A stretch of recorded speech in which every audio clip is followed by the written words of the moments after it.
and we actually get the third white game in a row. I'm gonna be trying to get another London system, and my opponent plays with knight f6 followed by e6. I'm just gonna be playing e3 with idea that if he starts with b6, there's an interesting line going. Queen f3 playing against the Queen's Indian. He does start with c5, and I remember knight c3 being a pretty interesting line one way or another, but I'm just gonna be playing it simple with knight f3, and yeah, I think we'll get into the standard hedgehog pawn structure that I covered in great depth after b6, bishop b7 on the YouTube channel. So instead he plays d5, and yeah, what he did, it does not really make all that much sense, to be fair. I'm just gonna develop. If he plays bishop d6, I could trade, I could play knight e5. I think I'll go bishop to g3 in this position. Yeah, I mean, yeah, I'll just keep the tension here. I don't want to take and develop his queen, just gonna develop like normally. Bishop goes into d3, and now he is threatening this. I think now it's the best timing to get our knight into e5 so that the rook remains passive, and he does play queen c7, but we do get to support the knight with f4, and whenever we do, this is pretty nice because the knight is going to be a super annoying piece for my opponent. And now we do get to see another pretty common trap that you know, someone also asked in like one of the previous videos, what if, you know, black normally, how black does deal with the knight on e5, and he said that the knight goes to d7 and then they try to break with f6. Here my opponent tries to do this, but I'm pretty sure this loses instantly because of this tactical motive that is really one of the key lines that you need to know in the London once you get it in this super annoying knight on e5. And the main problem for my opponent is that the pawn on f7 is pretty weak, and I think it's best to play king f8 at this point. Not sure if he's gonna find it, probably he will, but if he takes, we're gonna be yeah, winning a lot of material, I can tell you that. So on king f8, I will probably just drop the bishop back and say that, well, thank you for the pawn. He does play the more stubborn king takes, and then we do get to collect the pawn on f7. We can pick up the free rook with check, which is pretty nice. We can go for the check first as well. I think we'll just take that rook in the first place, and he can block with like knight or bishop. He does choose knight, and there are many ways to play this position. He'll try something like rook b8 and bishop. I'm thinking whether I have time to just run this pawn. I can play knight f7, knight d6. That is actually looking like pretty decent trade, since I can maybe combine it with f5, perhaps hitting his queen. Can I draw arrows? Guys, I don't know why I can draw arrows, to be honest. I think I messed up my settings in chess.com. But anyways, I'm just gonna keep it simple now. I'm gonna be castling, and as long as I'm not getting my queen trapped, I think we should be good to go. I'll bring the rook into the game next, and the knight will be joining via e5. He does play this move, but I think f5 is now pretty juicy, hitting the queen, and he does take with a knight. I could take his queen. I mean, I'll just take his queen. No need to mess around too much, and this is just gonna be a mate on h8 on the next move. So yeah, one really nice theme that we have seen in this game is when we've got into that pretty standard position. He played queen c7, I went f4, and he went knight d7, thinking that well, we're gonna be playing f6, getting rid of this knight, and he, you know, would be loving that scenario. But the fact of the matter is that it really opens up the door for this very dirty sacrifice on h7, and then the queen is coming in. Only move, king goes back, pick up the rook. I went knight f7, a little bit unnecessary. I could just castle, but yeah, at this point it's just completely winning, and it was pretty much a game without that much history, to be honest. So I guess what it was important to do in the opening, I played this bishop to g3 move, although you can still like take on d6 and be better. I was just feeling like, you know, let's give this bishop g3 move a try for this game, and I played c3. I can't really come up with an improvement for my opponent because I think this position is already trash, and pretty much the only thing that you need to kind of avoid is a scenario like this, when they can like take on g3, and even though this is still like slightly better, maybe they can get into some e5, and they kind of get to activate their pieces, even though it should be a tiny bit better in the upcoming lines after like knight f3, even though rook h5 ideas could be quite funny. Let's assume they just play normal with rook e8. White does have a slightly better position against this pawn in general, but you know, look at this position and try to compare it with what we had in the game. Here the difference is that black literally has no moves, and yeah, it's just much easier to continue white's initiative. As for example, here after I played f4, one of the next things that I was about to do is improve the position of this bishop by going bishop to h4, putting pressure on this knight. I could castle short. The rook could potentially swing in on the third rank, and this is just a very nice position to play as white. He allowed me to take on h7, which I will yeah, gladly accept. So yeah, I think that was pretty much it about this game. We do get the white pieces. We're gonna be opening it up with d4, d5, and we'll play the second move, bishop to f4. So far I've only encountered the kind of problematic second c5 only once until I got to this point, so it's not really all that common, so I think you can safely play bishop f4. Anyways, I'm not really that afraid of it, since against c5 we can go e4 with very interesting play, because we do go for the penguin gambit, which again I have a separate video on. And after e3, bishop f5, we do get to face this Slav setup once again, and he does play this way. It's not gonna stop me from going c4 and then queen b3, and I'm curious to see how he's planning to defend that pawn, because if he goes queen c8, then the plan is to get knight c3, rook c1, and apply early pressure on the c file. So if he goes bishop e7 or knight d7, I think we have some really annoying traps. He should take with a knight. He does not take with a knight. This is actually only move. Now problem is that knight is coming into b5, and actually there's a very unpleasant fork coming into c7, and I really love that we managed to get this in, because it's a very instructive trap that we do have against the Slav setup, when instead of playing queen b6, going for the typical endgames after c5, queen b3, a b3, black can also defend with queen c8, and then we get to see how to play against those lines. Of course, the move order was slightly different, but we do get in the same position by transposition. And he does try knight h5. I could play knight c7. Bishop d6 is like a funny move that comes to mind because he's sort of in a zugzwang, but just gonna play knight c7. Gonna cash in on the exchange, and yeah, I think we can just keep it simple at this point. We can just take back and then finish the development with like bishop to e2, castle short next. If bishop d6, I think we can safely play knight e5. Dealing with the issue of the f4 pawn, and there's a big threat of knight takes on f7, so he decides to take. I'll just take this way, undoubling the pawns, and I think we can just castle short. He does try to hide with the king, but I'm not really gonna allow such things because I'm gonna be playing queen a3. If he does try c5, I think I'll even take it with a rook, although taking with a pawn is also completely winning. So he does go king e6. I will just try to make life as hard as I can for that king. I could go g4, or perhaps I could mate in one, so that should also do the job. I was just trying to go a little bit too creative there with g4 and then f4. So yeah, I believe actually this is a very important line that you need to know against the Slav. So if you go into like the analysis tab here, go into the game.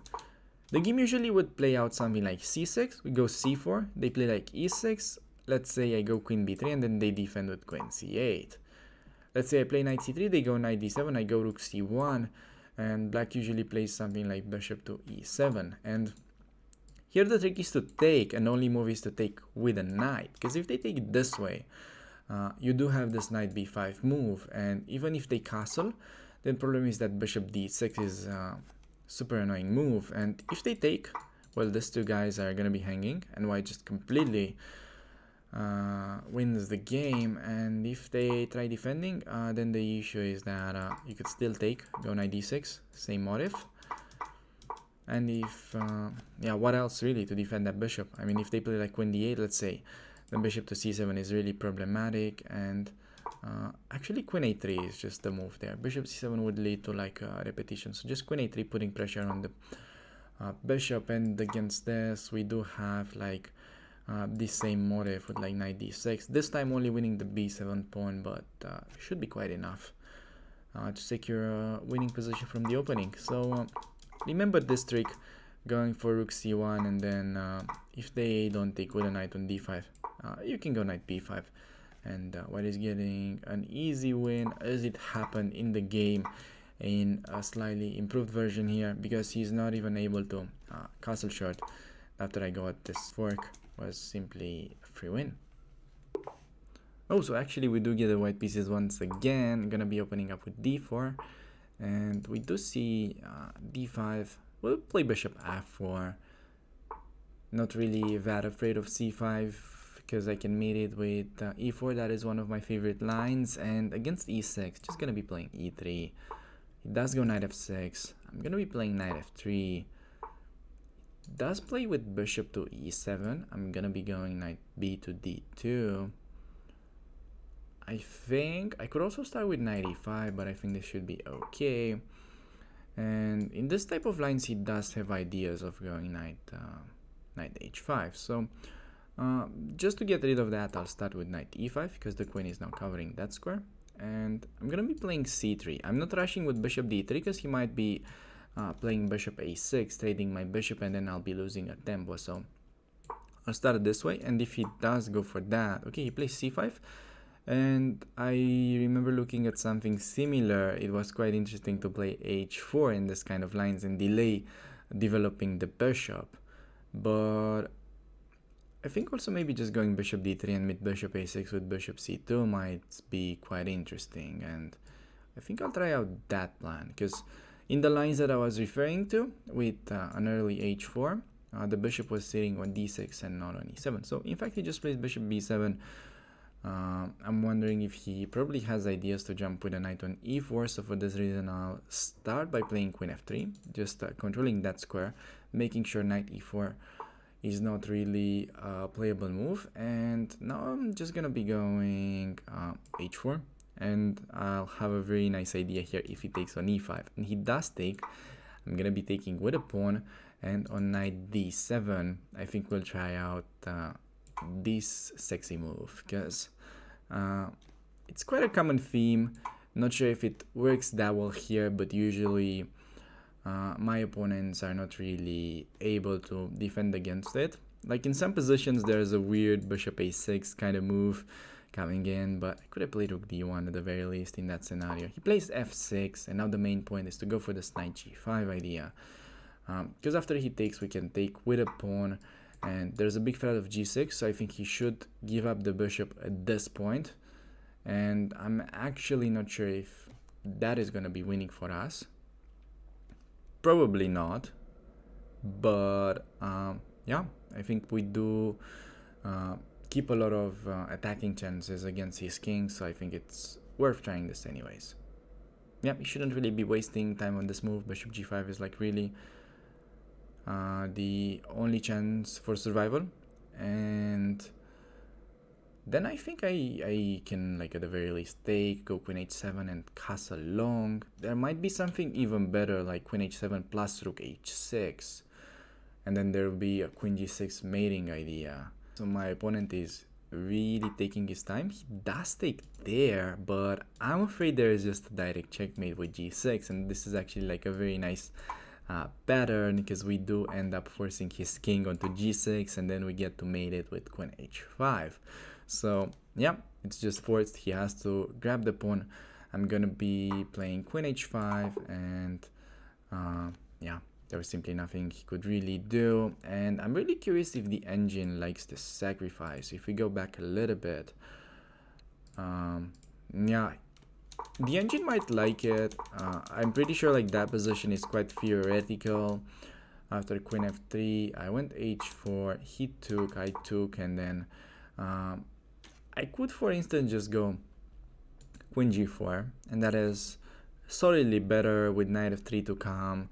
Like for example, just do something like this. You're much better without any risks, but I really like to go for this check, man, and we do go for this piece sack, and apparently his only move to kind of hold the balance is rook f5, but yeah, looks like the chess.com engine is suggesting that I should just go for a perpetual with queen h5, but I'm wondering if, you know, for example, in this position, perhaps I could try g6, and this does look quite dangerous to me.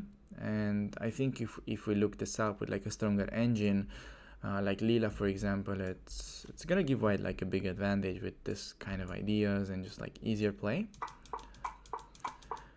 And bishop takes on g5, this was like my main concern during the game, could have been met by taking, and on queen e8, apparently this is just like completely winning after the key move rook h4. So this is actually like a very nice move, the only move that actually wins in this position. And now the rook is coming into the f4 square, and there's pretty much no way for black to defend, because if they try to make room for the king, let's say, to like e8, I mean, we can just play this move, and then this will be made, because the rook can block, but yeah, it's not really gonna help.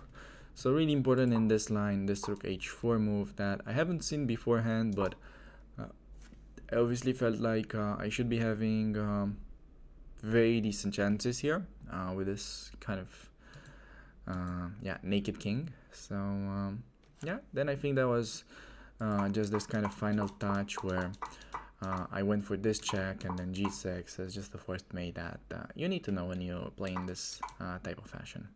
We do get the white pieces, gonna go d4, and we do face this shenanigans with b6, which is most likely gonna get into the Queen's Indian type of lines. Plays knight c6, which is quite oddly placed. I'm gonna go bishop e2, and he's really rushing us along, which gives us like a lot of information, because we can go for his king and perhaps trying to get in e5. I don't think that's necessarily bothering us, but I'll just make this move so we have ideas to meet e5 with d5. And Fred is to play knight b5 anyways, and if e5 then we go d5. Let's go for this check. Not sure how much it will achieve, because taking this pawn may backfire in the future after I'm gonna be getting knight c4. He can take on c3, so I'm just gonna play knight b5. His queen is trapped. I'm not really rushing to like trap his queen. We can castle, maybe play queen d3 and then rook fb1. The queen does look trapped. There's a threat of taking on c7 as well. He plays knight b4, which is pretty creative, not gonna lie. I'm just gonna take and play king f1. And yeah, rook c1 ideas, rook b1 as well, but rook c1 putting pressure on the c file should pretty much decide the game at this point. Just gonna go rook there, hitting the pawn. Does play c5. We can take. I'm gonna take this way, and if he takes this way, there's gonna be a knight checkmate, which is, oh my god, this is really juicy. So yeah, I think a lot of the players forget that the squares are covered. Queen is covering that vital square, and this is really the deadly check. So yeah, I think that was a pretty sweet and fast game. Alright, let's go for it. We've got an 1882. This guy might be the highest rated that we have faced so far in this London speedrun, and we do face the symmetrical setup with bishop f5. And this is the so-called Slav variation. I have covered it on YouTube in many videos before, and really the important line is to go for this c4. So the main point to yeah, take advantage of this lines where black develops the light squared bishop early is to go for this quick queen b3 move, hitting the pawn on b7. And we'll see how he defends. He can either play queen b6 or queen c8. I think that is pretty much what black does in general, and we see queen b6, and now you really get to understand why we do play c4 instead of the kind of normal c3 for the London, because now it's important to have this move so we attack his queen and we force this queen trade. And our rook is now pretty happy on the open file, and we have ideas to push this pawn further if black allows it. And yeah, I do believe that this endgames should really be your cup of tea as a London guy, and I think they are quite easy and pretty straightforward to play, while also, you know, the positions are quite good objectively as well. So he does play knight f6, and we have to watch out for this kind of move. But I think we can perhaps start with b4, a6, and then b5 if I'm like really trying to be a bad guy. But I will just try to play it like kind of slow so that we can get more like typical ideas in. So I'm gonna be I can take, I'm definitely not forced to, but I can play b4 as well. I think I'm just gonna go b4, allow him to take on c3. This is a little bit strange. I usually would have taken on e4, but now that I'm thinking about it, we can go b4 and we can go b5 now with like a super crushing position. But I really want to show you like another plan. So I'm gonna take on e4. He's gonna take with a bishop perhaps. I'm gonna go knight d2.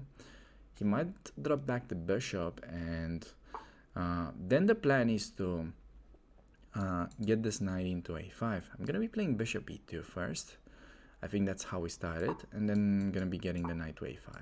Yeah, knight is going to a5.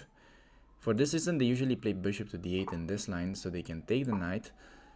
And now it looks like he will have to stay with a passive rook on a7. Does play b5, but that is not really a great move since it's just dropping the pawn on c6. And now I'm gonna be having a fairly easy easel winning position. I think it's really nice to throw in bishop to d6, hitting his rook, and he's looking forward to get in some action with e5 perhaps. So for this reason, I like going f4, just making sure that his pieces are really getting kind of passive. And he does kind of activate slightly, not really, but I will give up the kingside pawns because I'm looking forward to cash in this pawn on b5, which I think is way more important, and it will really speed up our initiative on the queen side. So he does go knight f6. I could take like you know, like a normal dude on a6, but I can take on b5 as well. I think it's better. If he goes check, I think I'll just play king e2, can go king d3 perhaps. If knight f2, just go king there.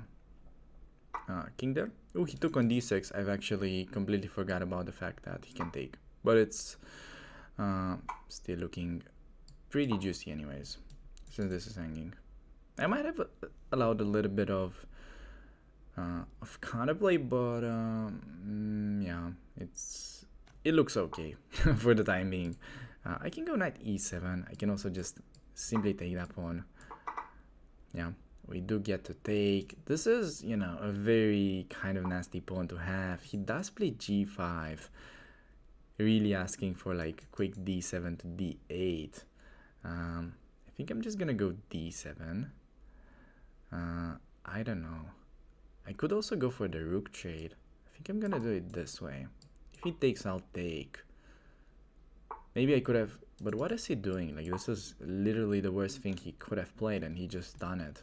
This is absolutely insane to me that a player of 1900 can do this thing where he just pretty much forces your hand to queen. Yikes. Anyways, yeah, I'll just take stuff as much as I can at this point, basically. And yeah, we'll just take there to simplify it. Gonna get the bishop to g4, gonna push d5, get my king into f5, start pushing the h pawn.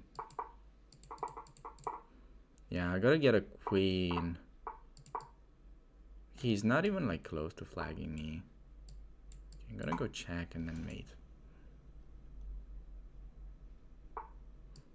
Hey, and we do get the checkmate with a promotion. So this game was actually far from perfectly played, but I wanted to highlight some like interesting ideas. with it. Because, yeah, like, first of all, the fact of the matter is I haven't played this so well, so I'll explain what I did. So I think here, honestly speaking, it would have been best to not even play h3, because his move order with h6 is like really inaccurate. He's really supposed to play like knight f6, I go let's say there, he makes like this move, like a6, I go b4, and then he plays rook c8, so I'm not gonna be getting b5 in this quick fashion. And then I play like bishop e2 slash h3, I think they're pretty okay. Computer usually gives h4 as well, which is interesting.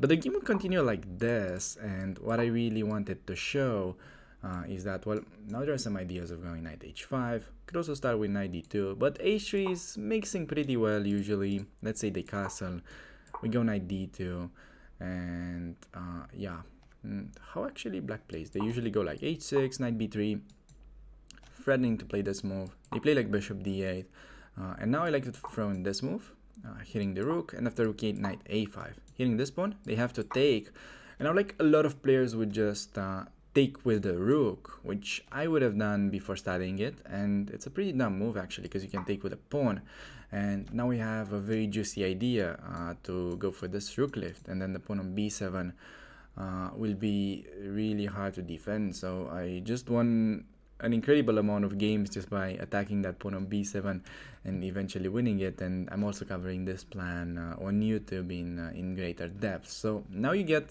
to see like what I was trying to achieve in the game. It wasn't really quite the same as I was saying. I could have gone for punishing his move order with b5 here, because the rook is pinned, and if he takes, I can take with my knight or either with the bishop. This might be even better just to develop, and the plan is to like go b5, move the bishop, and then go b5 anyways. I mean, I meant b4 and then b5. But I wanted to get some kind of more like thematic ideas in this game, and he played knight e4, I went b4, I could also take it. Yeah, I mean, I took it eventually. And again, like, I could go b5, I was aware of this, but I just wanted to get that knight into a5 to show you how it works. And I was actually not that familiar with these positions when he defends with rook a7, but this rook is definitely quite clumsy, and I could have castles, and there are some ideas potentially like this to put pressure on the rook, and then the pawn on b7 would be quite loose. So yeah, this endgames are generally really nice, and after he blunders with b5, I'm completely winning. I messed it up a little bit at this point, like I could defend that pawn if I really want to. I went for this, and now I took on b5 with the bishop, which is completely winning, but I have to say I literally missed the move knight e4. Not that it really matters, but this is weird, it doesn't happen normally. He went for this, and then I'm just like completely winning anyways, and but I wasn't really that sure it's like a +6 as the engine gives it here. I went through b6, he played f6, which was really strange, and I just went.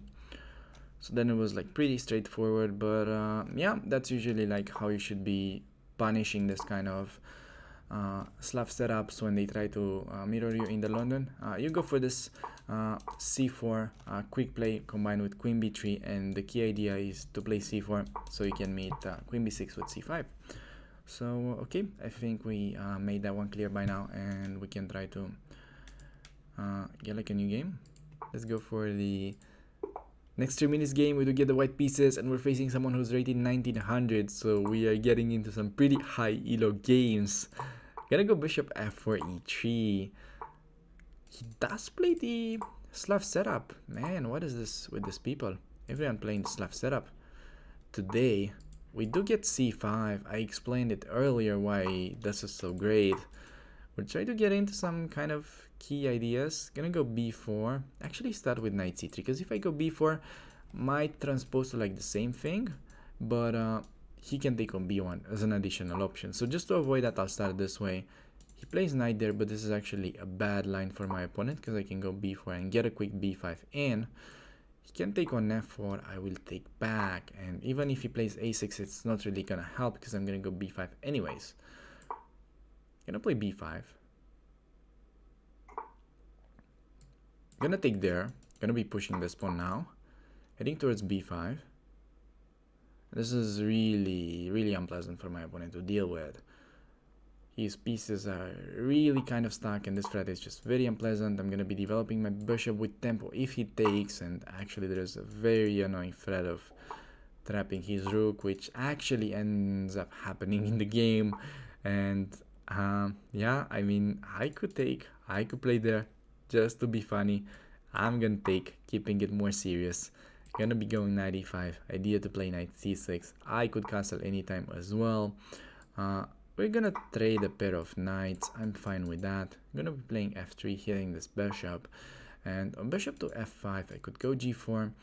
Could also play like knight c6, could also go king d2. I could literally do anything at this point. Just gonna play king d2. If he goes f6, I'm playing knight c6.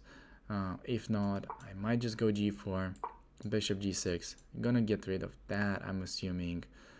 And then I'm gonna be bringing rook to b1, because I played immediately, then the bishop may capture it. So, gonna take it. Gonna bring this rook onto the open file.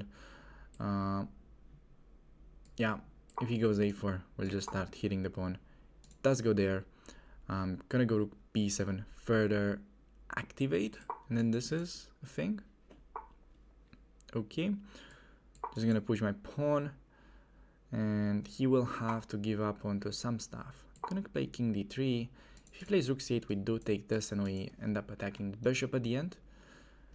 So at this point, bishop hangs, and we can just take it. So he does resign, and yeah, again, pretty straightforward plan. I really think this knight h5 stuff is inaccurate, and as I was saying earlier, you should be starting with a6 so you can meet b4 with rook c8. And the fact that he starts with knight h5 really makes it perfect for us to go for this b4. And actually I might have messed up my line a little bit now that I'm thinking about it, because another very interesting option is to go bishop there. Thinking about, you know, having some additional ideas to like keep the bishop, and if he plays rook c8, perhaps I can just play bishop e5, pawn is under attack. If they take on e5, then I can take a6, bishop e2. There are some lines like really activating, and this is pretty nice, like if you get in h4, threatening to trap the bishop, and if he has to make this kind of move, it will get really ugly with these pawns, and white is just much better. Normal plan would be like bishop d3, make sure you don't blunder this, king to d2 first, let's say, then g5, and then bishop d3. So I played b4. I think this is pretty okay what I did too, like I don't see where he could have improved. Apparently the computer comes up with this a6 move for him to be kind of okay. Yeah, I have to say, I couldn't really remind like the theory precisely, but I knew knight h5 is like not best in that position, so apparently it's like better to just play bishop to c7, which I can recall seeing at some point, but yeah, during the game it's really hard to remember kind of the move by move stuff, but you see that the kind of general ideas yeah, really help in getting the moves and typical plans, and it's usually enough against this player pool. So once I got b5 in, was really big advantage. Cool trick here that they can do sometimes is bishop f6, but it wasn't really working. Perhaps he should take, and maybe it's gonna be harder to win this position, but yeah, white was better anyways after taking. Before wrapping this video up, I came with a bonus game for you, because someone came from YouTube all the way to Twitch, followed the channel, and asked me for a game after I ended up the grind in that stream. I achieved the goal, and then we ended up playing a couple of games, and one of them will actually be with the London system. So yeah, thank you for making it this far into the video, and I wish to see you on the Twitch streams as well. Okay, I think I challenged you. Okay, let's go for the London. Get it this way. Plays knight c6. Gonna go e3. Gonna go c3. Gonna take back. Gonna develop my bishop.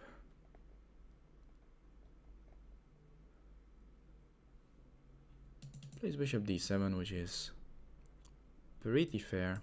Gonna be playing knight d5 now that I finished development. Knight will be pretty tricky to deal with. Knight e8. I really want to take on h7. I don't think I can just yet. Obviously his idea is to do this.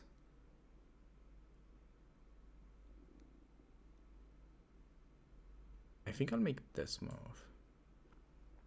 I have a plan. It's not something that happens very often, but I have a plan in this case. His bishop is under attack. Gonna be taking. Queen's coming in. Knight is coming in as well to the party. I think we might have seen something similar today.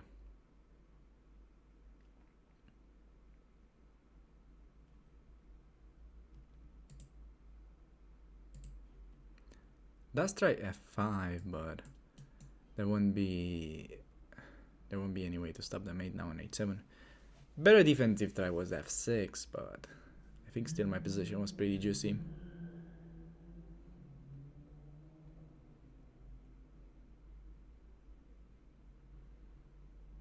Okay, we do see a Bota's gambit, which we'll accept. Idea is to play g6 next. And that is a mate. Okay, GG's.